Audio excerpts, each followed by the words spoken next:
नमस्कार, राजस्थान की खबरों में आप सभी का स्वागत है और मैं हूं आपके साथ प्रियव्रत दीक्षित। बुलेटिन की शुरुआत करेंगे, लेकिन उससे पहले एक नजर हेडलाइंस पर। सिरोही दौरे पर कृषि राज्य मंत्री कैलाश चौधरी, केंद्रीय मंत्री ने की प्रेस कॉन्फ्रेंस, कांग्रेस पर साधा निशाना। हनुमानगढ़ में खिलौना बैंक का उद्घाटन, जिला कलेक्टर रुक्मणी रियार ने किया उद्घाटन। मतदाता सूची पुनरीक्षण अभियान का लिया जायजा। कोटा में सीबीआई की टीम और तस्करों के बीच मुठभेड़, सीबीआई की टीम पर हुई जवाबी फायरिंग, तस्करों को दबिश देने गई थी सीबीआई की टीम। बीकानेर में ऊनी कपड़ों का मार्केट में लगी आग, राख के ढेर में तब्दील हुआ मार्केट, आग लगने से करोड़ों रुपए का नुकसान। और दौसा में 9 दिवसीय श्री राम महाग का आयोजन, 1100 कलशों के साथ निकाली विशाल कलश यात्रा, यात्रा में गूंजा जय श्री राम का नारा। चलिए खबरों में आगे बढ़ेंगे और केंद्रीय कृषि राज्य मंत्री कैलाश चौधरी सिरोही दौरे पर हैं और वहीं इस दौरान मीडिया से रूबरू होते हुए कांग्रेस को आड़े हाथों लिया है। साथ ही जन आक्रोश यात्रा पर कैलाश चौधरी ने मीडिया में अपनी बात रखी और बताया कि 1 तारीख से यह यात्रा शुरू होगी और गांव-गांव जाएगी और यह सिलसिला 20 तारीख तक चलेगा। साथ ही बताया कि जनता राजस्थान में कांग्रेस के जंगल राज से त्रस्त है और वहीं इस दौरान बीजेपी के कई पदाधिकारी भी मौजूद रहे हैं। ऐसा है कि पहली बात तो राजस्थान के अंदर उनको अपनी पार्टी को जोड़ना चाहिए। पार्टी के अंदर जो उनके फूट है उसका खामियाजा राजस्थान की जनता भुगत रही है और यहाँ पर जो काम होना चाहिए वो जनता का हो नहीं रहा है। और ये सिर्फ इसके पीछे कारण है तो इनकी आपस की फूट की वजह से और 2 मुख्यमंत्री बन के घूम रहे हैं और इसलिए ये स्थिति पैदा हुई है। और दूसरा कारण ये है कि जो भारत जोड़ो यात्रा निकाल रहे हैं राहुल गांधी जी, मैं राहुल गांधी जी से कहना चाहूंगा कि भारत को आप जोड़ने की बात कर रहे हैं, लेकिन भारत को तोड़ा किसने? तोड़ने के वाले गुनहगार कौन है? जवाहरलाल जी नेहरू जी चाहते थे कि मैं भारत का प्रधानमंत्री बनूं, जिन्ना चाहता था कि मैं भारत का प्रधानमंत्री बनूं।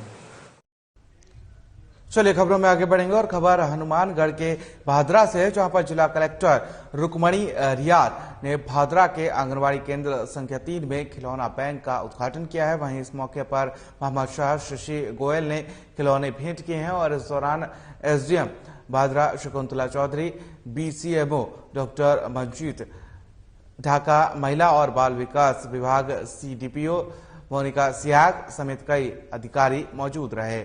जिला कलेक्टर ने इस दौरान भादरा उपखंड में मतदाता सूची पुनरीक्षण अभियान का जायजा भी लिया और साथ ही आपको बताते कि मतदाता सूची पुनरीक्षण अभियान 9 नवंबर से 8 दिसंबर 2022 तक चलाया जा रहा है और इस दौरान कोई भी व्यक्ति मतदाता सूची में नाम जोड़ना और हटवाना चाहता है या संशोधन करवाना चाहता है तो निर्धारित प्रपत्र में बीएलओ को आवेदन कर सकता है। और जिला कलेक्टर रियार ने राजकीय चिकित्सालय की व्यवस्थाओं का जायजा लेते हुए चिकित्सालय में सार्वजनिक निर्माण विभाग द्वारा किए जा रहे निर्माण का निरीक्षण किया और आवश्यक निर्देश दिए हैं।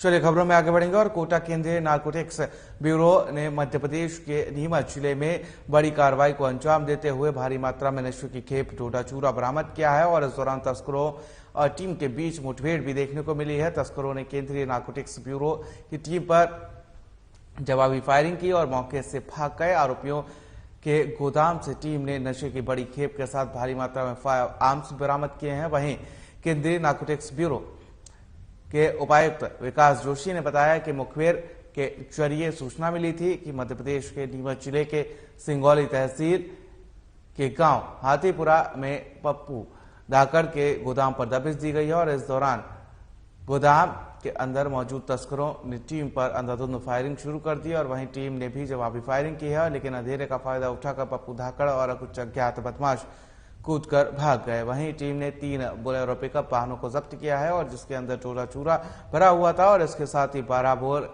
की एक ऑक्यूबट 1 शॉट दुनाली बंदूक, 5 पिस्तौल और 189 जिंदा कारतूस और कुछ खाली कारतूस भी टीम ने बरामद किए हैं।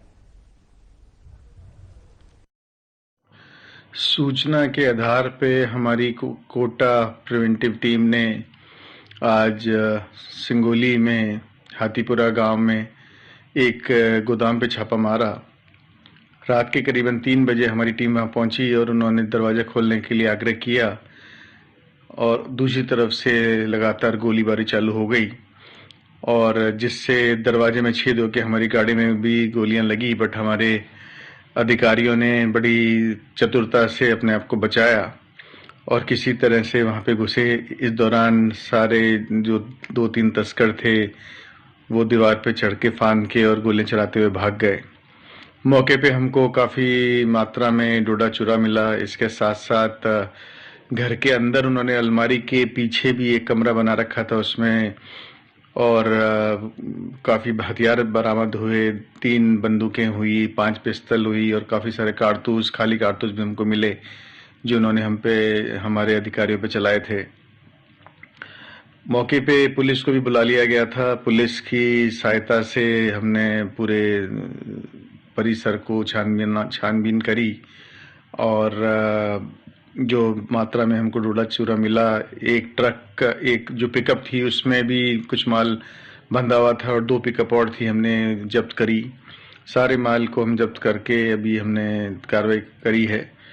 तस्कर जो है जिसका ये जगह थी, ये जो गोडाउन था वो अवैध निर्माण करा हुआ था और बड़ी आश्चर्य की बात है कि ये जो तस्कर है उस गांव का सरपंच भी है और अभी तक वो लापता है और अभी हम उसकी खोजबीन चल रही है। पुलिस ने भी हमको काफ़ी सहयोग किया है और नीमच कार्यालय के अधिकारियों ने भी हमको काफ़ी सहयोग किया है इस कार्रवाई में। चलिए खबरों में आगे बढ़ेंगे। रायसिंह नगर बस स्टैंड के मुख्य प्रवेश द्वार के सामने और शहर के सबसे व्यस्तम मार्ग नहर के ऊपर बन रहे निर्माणाधीन पुलिया की चौड़ाई बढ़ाने के लिए नगर पालिका उपाध्यक्ष हरीश डाबी सहित वार्ड पार्षदों ने जनहित को ध्यान में रखते हुए उपखंड अधिकारी और आईएएस गुंजन सिंह के नाम पत्र लिखा है। तो वहीं आपको बता दें कि लोगों ने बताया कि नहर के ऊपर जो पुलिया बनाई जा रही है उसकी चौड़ाई ज्यादा करने की बजाय पहले से करीब 4 फुट कम कर दी गई है, जो कि आने वाले समय में लगातार बढ़ रहे वाहन और जनसंख्या को ध्यान में रखते हुए जनहित में नहीं है। शहर का सबसे व्यस्तम मार्ग होने के कारण हजारों की संख्या में यहां से संसाधन निकलते हैं। पुलिया की लंबाई करीब इतनी होनी चाहिए कि बराबर में 2 संसाधन गुजर सकें। इन्हीं सब जनहित के मुद्दों को ध्यान में रखते हुए पालिका उपाध्यक्ष सहित वार्ड पार्षदों ने उपखंड अधिकारी को पत्र लिखा और पुलिया की चौड़ाई पूर्व में बनी पुलिया के समांतर करने की मांग की है। ये रायसिंह नगर के मुख्य बस स्टैंड की नहर की पुलिया है। दिन भर में हजारों संसाधन इस पुलिया से होकर के गुजरते हैं और इस पुलिया की जो चौड़ाई है पहले की अपेक्षा लगभग 4 फीट कम कर दी गई है और जिस प्रकार से यहाँ संसाधन गुजरते हैं ऑलरेडी यहाँ पर आवागमन और ट्रैफिक का बहुत भारी जो है रश रहता है। अगर ये पुलिया की चौड़ाई नहीं बढ़ाई गई तो यहाँ पर आवागमन बाधित निश्चित रूप से होगा, जिससे आम जन को जो है वो भारी परेशानी का सामना करना पड़ता है। और मैंने अधिशासी अधिकारी से मांग की है, उप जिला कलेक्टर को भी कहा है, इस पुलिया की जो चौड़ाई है पहले जितनी थी उतनी की जाए, पहले की अपेक्षा ये 4 फुट कम है। चलिए खबरों में आगे बढ़ेंगे। हनुमानगढ़ के निकटवर्ती कस्बे अलनाबाद के इंदिरा गांधी महिला महाविद्यालय कैथल यानी कि हरियाणा में एक भव्य समारोह का आयोजन किया गया। इसमें अलनाबाद शहर के जाने माने शायर लेखक प्रवीण पारिक अंशु को उनकी साहित्यिक उपलब्धियों को देखते हुए उन्हें कैथल साहित्य सभा सम्मान से सम्मानित किया गया। और आपको बता दें कि यह सम्मान उन्हें हरियाणा साहित्य अकादमी के निदेशक डॉक्टर चंद त्रिखा और वाल्मीकि संस्कृति विश्वविद्यालय मुंदड़ी के कुलपति प्रोफेसर रमेश चंद्र भारद्वाज द्वारा प्रदान किया गया है। साहित्यकार प्रवीण पारिक अंशु की अब तक 3 पुस्तकें प्रकाशित हो चुकी हैं और चौथी पुस्तक शरद की धूप हरियाणा साहित्य अकादमी द्वारा प्रकाशाधीन है।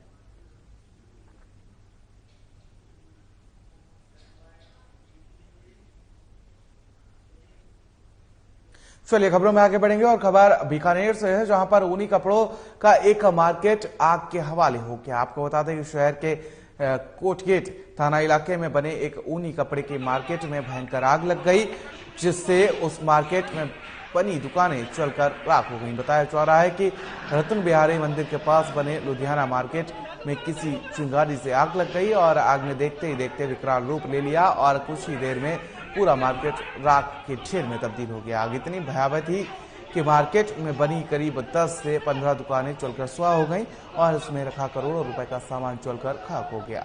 मेरी जानकारी के अनुसार 1 दिसंबर को इस मार्केट का विधिवत रूप से शुभारंभ होना था।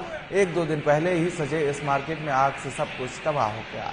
आग की सूचना पर अग्निशमन सेवा की करीब 5 दमकल मौके पर पहुंची और फिर भी कड़ी मशक्कत के बाद आग पर काबू पाया जा सका।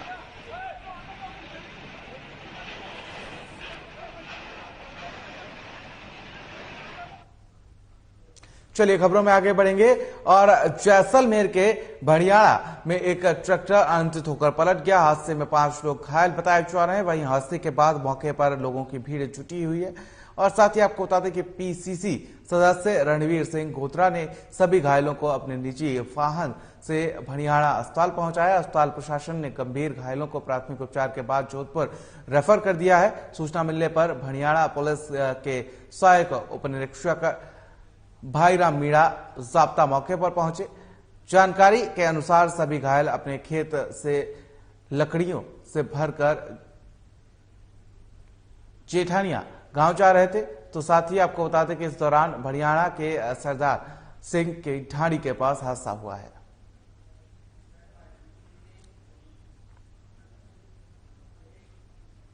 चलिए खबरों में आगे बढ़ेंगे। जिला पुलिस अधीक्षक जैसलमेर भंवर सिंह नथावत के निर्देशन में पुलिस थाना भड़ियाड़ा द्वारा बिजली पोल पर लगी ढोलकी में से तेल चोरी करने वाले गिरोह का खुलासा किया गया है। और आपको बता दें कि पुलिस ने 4 व्यक्तियों को धारा 151 में गिरफ्तार कर पूछताछ की है। वहीं पूछताछ के बाद आरोपी ने ट्रांसफार्मर और ढोलकी से तेल चोरी की वारदात करना स्वीकार किया है।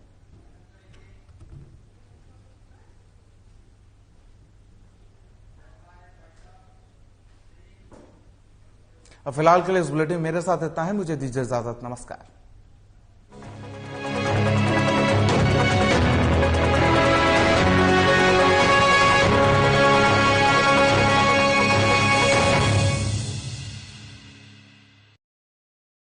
क्या आप दुबले पतले कमजोर हैं? आपकी सेहत नहीं बनती, भूख कम लगती है, वजन नहीं बढ़ता?